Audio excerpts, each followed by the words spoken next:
आपका सवाल था कि क्या इंडिया अलायंस भी कास्ट सेंसस को सपोर्ट करेगी। तो मैंने कहा कि देखिए, कांग्रेस प्रेसिडेंट ने हमारी जो सबसे बड़ी डिसीजन मेकिंग बॉडी है उसमें निर्णय लिया है कि हम कास्ट सेंसस को इम्प्लीमेंट करेंगे। सिर्फ ये नहीं, मगर ये भी डिसीजन लिया है कि हम बीजेपी पर दबाव डालेंगे और उनसे करवाएंगे। अगर उन्होंने नहीं किया तो फिर उन्हें परे हो जाना चाहिए, क्योंकि देश कास्ट सेंसस चाहता है। अब जहां तक इंडिया अलायंस की बात है, मैं जानता हूं कि काफी पार्टी इंडिया अलायंस में इस निर्णय का समर्थन करेंगी। एक दो पार्टी हो सकती हैं जिनकी राय थोड़ी अलग हो। हमारे लिए कोई प्रॉब्लम नहीं है, क्योंकि हम कोई फैशिस्ट सिस्टम नहीं है। मगर ज़्यादा से ज़्यादा पार्टियां इस डिसीजन को पूरी तरीके से सपोर्ट करेंगी। हाँ जी मैडम। राहुल जी मैं पूनम, एक मिनट मैडम बोलिए। अच्छा, अगर आपका सवाल सुनिए, अगर आपका सवाल गहलोत जी से है या बघेल जी से या किसी हमारे चीफ मिनिस्टर से, उनका नाम पहले ले लीजिए प्लीज। राहुल जी मैं पूनम हूँ, अमर उजाला से। इधर मैं ये आपसे जानना चाहती हूँ कि राजस्थान ने कल रात को ही जातीय जनगणना को लेकर अपना जो रुख है वो साफ कर दिया है। आज से 5 राज्यों का चुनावी बिगुल बच गया है। तो क्या ये माना जाए कि ये 5 राज्य जो हैं वो कांग्रेस का लिटमस टेस्ट होंगे भारतीय जनता पार्टी के ऊपर दबाव बनाने के लिए कि वो जातीय जनगणना कराएं? देखिए, ये जो आपके शब्द हैं लिटमस टेस्ट, ये केमिस्ट्री में चलते हैं, ये राजनीति में नहीं चलते हैं। हमारी सिंपल सी बात है, हम सब ने निर्णय ले लिया है कि हिंदुस्तान के भविष्य के लिए कास्ट सेंसस जरूरी है। एक कास्ट सेंसस के बाद एक नया डेवलपमेंट का पैराडाइम खुलेगा, और हमने निर्णय ले लिया कि हम ये काम करेंगे। तो ये मैं आपको आज बता रहा हूं कि कांग्रेस पार्टी इस काम को पूरा करके ही छोड़ेगी। और याद रखिए, जब हम वायदा करते हैं, हम उस वायदे को तोड़ते नहीं हैं। हाँ सुनील, एक minute Sunil.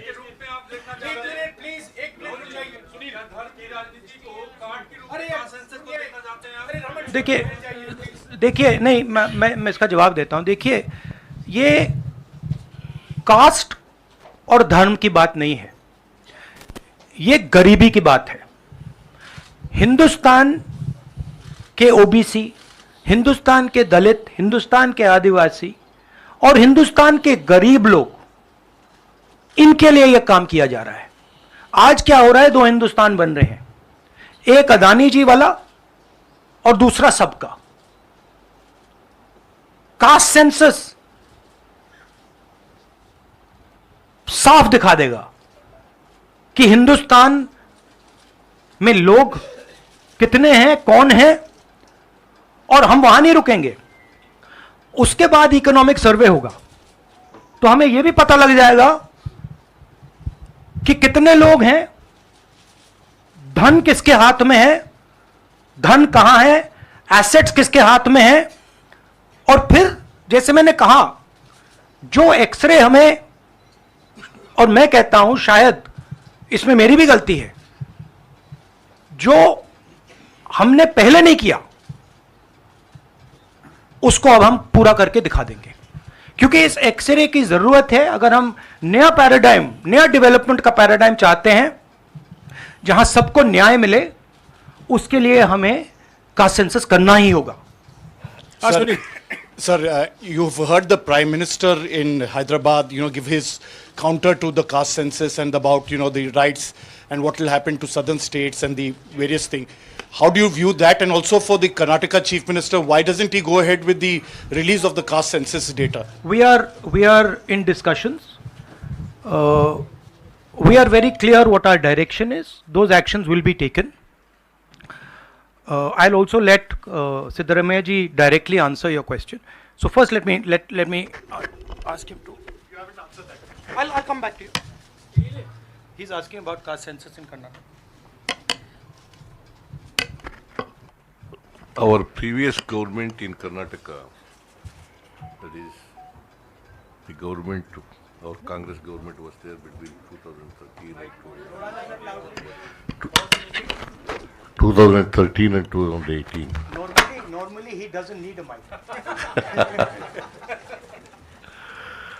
In 2014 and 15, we have entrusted this caste census and socio-economic survey of all communities to Permanent Backward Class Commission, headed by one Kantraj, then chairman of the commission.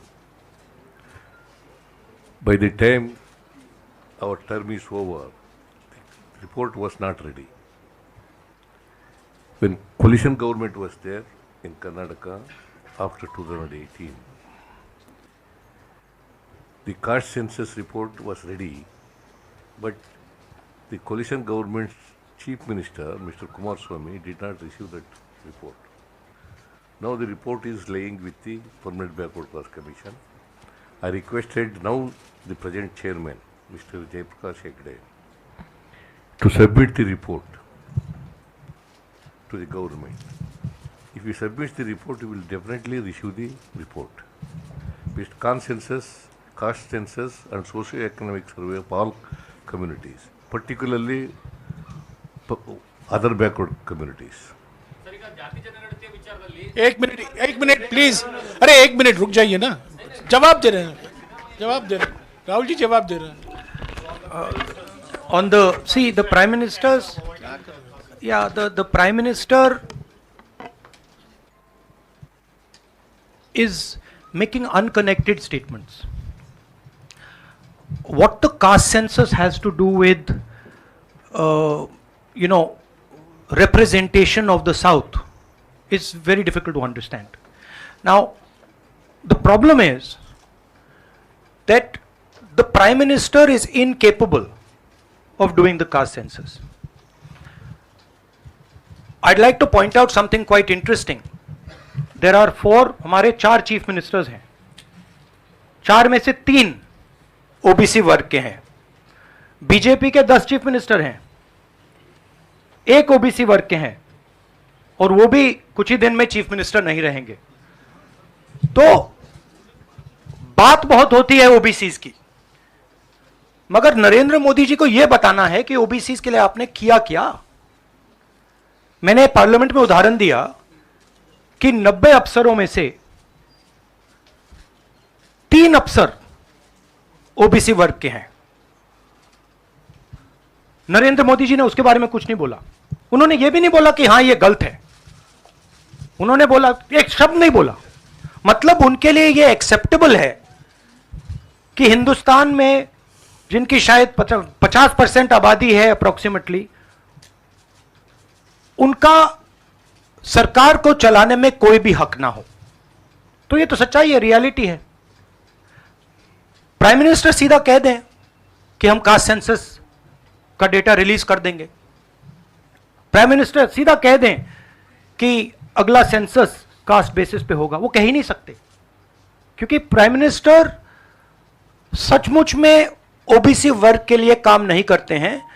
Prime minister का काम OBC वर्ग को distract करने का, OBC वर्ग के ध्यान को इधर उधर करने का है. जो सच्चाई है कि ओबीसी वर्ग, दलित वर्ग, आदिवासी वर्ग को कितनी भागीदारी मिल रही है, उससे डिस्ट्रैक्ट करने का पूरा सिस्टम बना रखा है आरएसएस ने और नरेंद्र मोदी जी ने. और नरेंद्र मोदी जी उनके मेन इंस्ट्रूमेंट है, मतलब सेंट्रल औजार हैं. उनका यही काम है कि भैया ओबीसी की भागीदारी ना हो, ध्यान इधर उधर जाता जाए.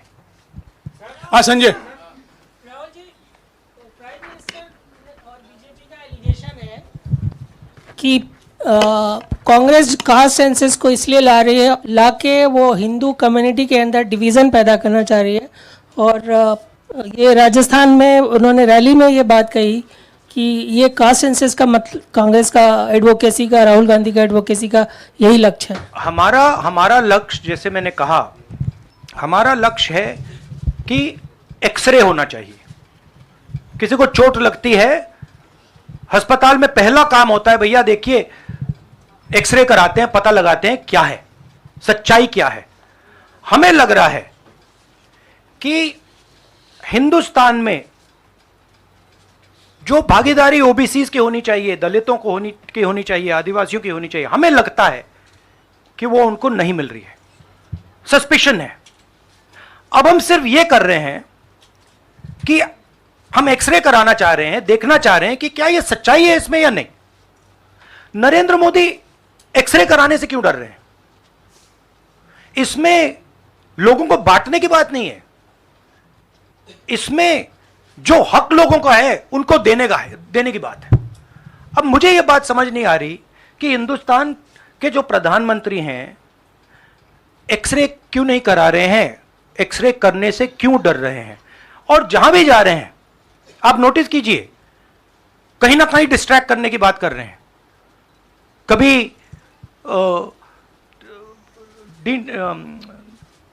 डिलिमिटेशन की बात कर रहे हैं, कभी कुछ और बात कर रहे हैं, कभी साउथ इंडिया की बात कर रहे हैं, मगर एक भाषण में नरेंद्र मोदी जी ने यह नहीं कहा कि देखिए जो राहुल गांधी ने कहा है 90 अफसर जो हिंदुस्तान को चलाते हैं उसमें से 3 लोग सिर्फ ओबीसी वर्ग के हैं, यह सच्चाई है, यह सच्चाई बीजेपी ने एक्सेप्ट की है, और उनको सिर्फ 5% बजट पर कंट्रोल है। यह प्रधानमंत्री अपने भाषण में नहीं बोल पा रहे हैं। क्यों? क्योंकि उनका लक्ष्य कुछ और है, उनका लक्ष्य डिस्ट्रैक्शन का है, और आप देखना डिस्ट्रैक्शन करने के बहुत और तरीके निकालेंगे आने वाले समय में, एक के बाद एक डिस्ट्रैक्शन करने के तरीके दिखेंगे आपको। राहुल जी 1-2 सवाल और ले सकते हैं? राहुल जी ये पूछना चाह रहे थे कि जिस तरह से प्रधानमंत्री नरेंद्र मोदी कह रहे हैं, कहा जा रहा है कि कांग्रेस के लिए ये बहुत ज्यादा नुकसानदेह होगा क्योंकि जो बची कुची अगड़ी जाति कांग्रेस के साथ है वो चिटक जाएंगी। तो पॉलिटिकली आपको लगता है कि ये कांग्रेस के लिए नुकसान वाला सौदा है? ये हमारा पॉलिटिकल डिसीजन नहीं है, ये न्याय का डिसीजन है, ये हिस्सेदारी का डिसीजन है, इसमें कोई पॉलिटिकल कैलकुलेशन नहीं है। हम हिंदुस्तान का जो मैस है, जो 50, 60, 70, 80% हिंदुस्तान की जो आबादी है उसकी हिस्सेदारी की बात कर रहे हैं, और वो हिस्सेदारी देकर ही हम रहेंगे, ये हमने निर्णय ले लिया है। आप देख लेना, जैसे मैंने कोविड के बारे में बोला था, चाइना के बारे में बोला था, अब मैं बोल रहा हूं कास्ट सेंसस होगा, और हिंदुस्तान के गरीबों की जो हिस्सेदारी बनती है वो उनको मिलेगी, और वो काम कांग्रेस करके दिखाएगी। अजय, राहुल जी, आपने कास्ट सेंसस के बाद इकोनॉमिक सर्वे की बात कही है, वो क्या इकोनॉमिक सर्वे स्टेट में भी होगा क्या, कांग्रेस रूल स्टेट में? एक चीज़, और दूसरा आपने पार्लियामेंट में कहा था कि आपके पास जो कास्ट सेंसस का डेटा है वो आप अनाउंस करेंगे अगर सरकार नहीं करती है तो। नहीं, तो मैंने ये नहीं बोला। करेंगे? देखिए हमारे पास कास्ट सेंसस का डेटा नहीं है, क्योंकि कास्ट सेंसस का डेटा हिंदुस्तान की सरकार के पास है। तो ये मैंने कभी नहीं बोला है। मैंने ये बोला कि हिंदुस्तान की सरकार के पास कास्ट सेंसस का डेटा है, हिंदुस्तान की सरकार को उस डेटा को रिलीज कर देना चाहिए, और अगर हिंदुस्तान की सरकार उस डेटा को नहीं रिलीज करेगी तो जब हमारी सरकार आएगी पहले दिन हम उस डेटा को रिलीज कर देंगे। हाँ रवि, सवाल आपने जो इकोनॉमिक सर्वे की बात की है, देखिए सवाल क्या है? सवाल यह है, पहला सवाल जो कास्ट सेंसस से क्लियर हो जाएगा, इस देश में कितनी आबादी किसकी है, ओबीसी की कितनी है, दलितों की कितनी है, आदिवासियों की कितनी है, बाकी लोगों की कितनी है, पहला सवाल। दूसरा सवाल, देश का जो धन है, देश के जो एसेट्स हैं, क्या वो इन लोगों के हाथ में भी हैं या नहीं? देश के एसेट्स में ओबीसी की कितनी हिस्सेदारी है, दलितों की कितनी हिस्सेदारी है, आदिवासियों की कितनी हिस्सेदारी है, देश के इंस्टीट्यूशंस में आदिवासी कितने, ओबीसी कितने, दलित कितने? मैं आपसे पूछ लेता हूं, इस कमरे में दलित कितने हैं? देखिए, यह मजा देखिए, इस कमरे में ओबीसी कितने हैं? हाथ उठा के दिखा दीजिए, देखिए मजा। नहीं, वो आप कैमरामैन है भैया, आपकी बात नहीं कर रहा हूं, मैं इनकी बात कर रहा हूं। तो यह सवाल है, हिंदुस्तान के इंस्टीट्यूशंस में ओबीसी कितने, दलित कितने, आदिवासी कितने? यह सवाल हम पूछ रहे हैं, इंस्टीट्यूशंस के बारे में पूछ रहे हैं, धन के बारे में पूछ रहे हैं, एसेट्स के बारे में पूछ रहे हैं और आबादी के बारे में पूछ रहे हैं। राहुल जी रवि, इधर, राहुल जी इधर, राहुल जी मेरा सवाल, आपने कहा कि प्रधानमंत्री बार बार डिस्ट्रैक्ट करने की कोशिश करेंगे, उसी से जुड़ा सवाल है, क्योंकि प्रधानमंत्री बार बार ये कह रहे हैं कि आप विदेशी ताकतों से मिले हुए हैं और आप देश को तोड़ना चाहते हैं, ये प्रधानमंत्री आरोप लगा रहे हैं, इस पे क्या कहेंगे आप? मतलब इसका क्या कनेक्शन है? हम कह रहे हैं कि जो इस देश के गरीब लोग हैं उनकी हिस्सेदारी कितनी है, वो हैं कितने, हम ये सवाल पूछ रहे हैं। कनेक्शन क्या है? ये वही बात है डिस्ट्रैक्ट करने का कि भैया उधर देखो, इधर देखो, उधर देखो। जैसे मैंने अभी आपसे पूछा इस कमरे में ओबीसी कितने हैं, सब लोग इधर उधर देख रहे थे, एक भी हाथ नहीं दिखा मुझे। एक है, हाँ भैया मेन ये है, ये मेन है। यहां पे ना एक आदिवासी है, ना एक दलित है, ना एक ओबीसी है, तो सवाल उठता है। अब मैं ये नहीं कह रहा हूं, नहीं मैं ये नहीं कह रहा हूं सवाल पूछना जरूरी है, मैं सिर्फ सवाल पूछ रहा हूं। उसके बाद डेटा के बाद क्या किया जाएगा उसके बारे में हमने अभी डिस्कशन नहीं किया, मगर हम एक ऐतिहासिक सवाल पूछ रहे हैं। हिस्सेदारी में ओबीसी वर्ग को कितना मिल रहा है, दलित वर्ग को कितना मिल रहा है, आदिवासी वर्ग को कितना मिल रहा है, बाकी लोगों को कितना मिल रहा है? यह हिस्टोरिकल सवाल है और इससे हिंदुस्तान की जो आगे आने वाले का जो इकोनॉमिक मॉडल होगा, पॉलिटिकल मॉडल होगा, इसी बेसिस पे बनेगा। धन्यवाद, शुक्रिया। फाइव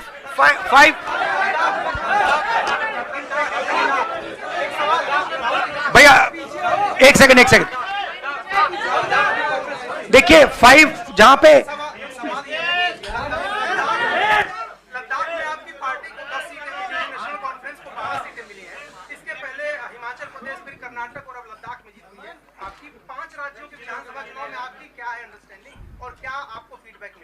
मैंने आपसे कहा कि बीजेपी के 10 स्टेट्स हैं, एक उनका ओबीसी चीफ मिनिस्टर है, तो मध्य प्रदेश में उनकी सरकार जारी है, राजस्थान में भी सरकार जारी है, छत्तीसगढ़ में भी जारी है, तेलंगाना में जारी, सॉरी उल्टा बोल दिया छत्तीसगढ़ में हमारी सरकार है, आ रही है। आपने कंफ्यूज कर दिया मुझे। राजस्थान में आ रही है, छत्तीसगढ़ में आ रही है, मध्य प्रदेश में जा रही है, तेलंगाना में उनकी जा रही है, हमारी आ रही है। नहीं, सीरियसली कहूं तो माहौल बहुत पॉजिटिव है और मैं चारों जो हमारे स्टेट्स हैं उनके बारे में कह सकता हूं। जो गहलोत जी ने हेल्थ केयर का स्ट्रक्चर जो बनाया है, शायद वो दुनिया में एक ऐतिहासिक हेल्थ केयर का सिस्टम राजस्थान की सरकार ने बनाया है। और जो काम राजस्थान की सरकार ने गरीबों के लिए किया है, ऐतिहासिक काम किया है। कर्नाटक में हमारी जो 5 गारंटीज हैं, जो सोशल प्रोटेक्शन की जो स्कीम्स हैं, वो अनमैच्ड है।